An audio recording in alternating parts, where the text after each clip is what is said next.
Welcome everyone to the new lecture of our series on distributed system.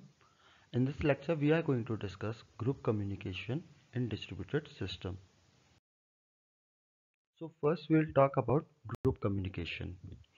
Group communication is basically when one to one or one to many or basically there is a message that need to be sent from one devices to another. We require some sort of communication. That communication can be unicast, in which a device sends the message to another device. It is basically one-to-one communication.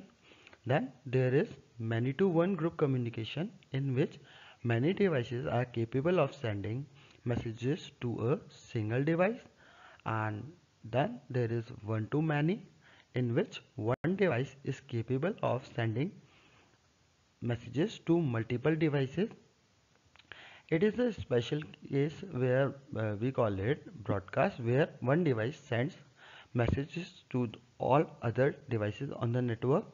Then there is many-to-many group communication, in which multiple devices sends messages to multiple other devices, which is also known as multicast group communication. Now we are going to talk unicast group communication in detail. If you look at the figure, there is a sender and there are multiple receivers. The same message can be sent to all the nodes, but what important is in unicast communication is it is basically one-to-one communication. So what happens is the sender needs to specify the address of each of the receiver, or it can be simply a one sender or one receiver, or the multiple addresses of the receiver, if in case of multiple receivers, need to be specified in unicast communication. Then we'll talk about many to one communication, in which there are multiple senders and they have the authority to send message to a single receiver. So the sender can be multiple, but what the thing is, there is a single receiver at the time and it is receiving all the messages from the senders. So it is many to one communication. Now we'll talk about multicast communication or broadcast communication.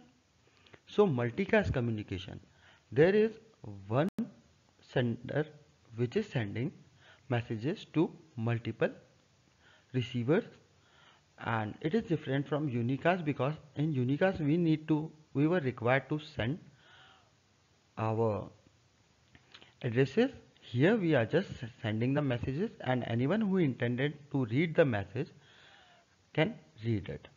Then there is broadcast message. In broadcast message, a sender sends message to all the recipients or all the nodes in the network. Now we will talk about the types of group which can exist in our distributed system. First is closed group.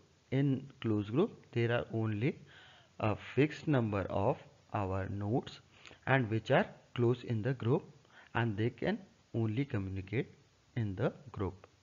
Then there is open group, in which a node can be added as and when required and can be removed in our open group, and the node when added can communicate, or when removed can be removed. Then there is peer group.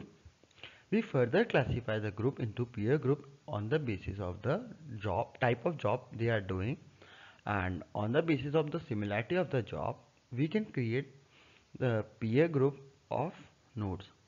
And there is hierarchical group, in which we partition the group into hierarchy, so the message basically travels through hierarchy of the communication channel in distributed system. Now we'll talk about group management. So as we create a group, what we require is we require some management mechanism to handle our group in an efficient manner. That mechanism can be centralized or can be distributed.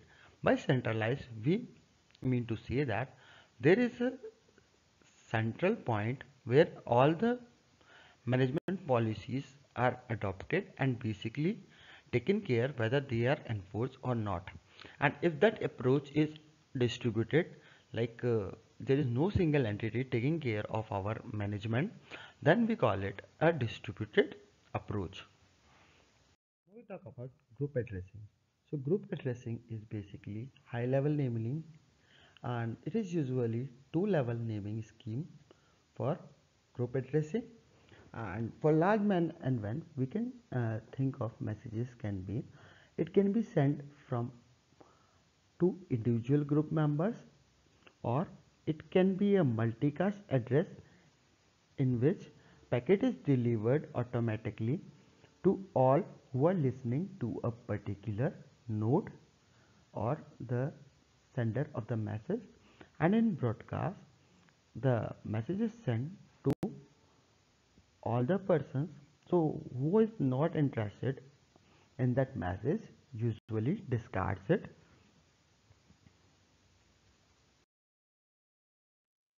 Now we talk about the reliability mechanism.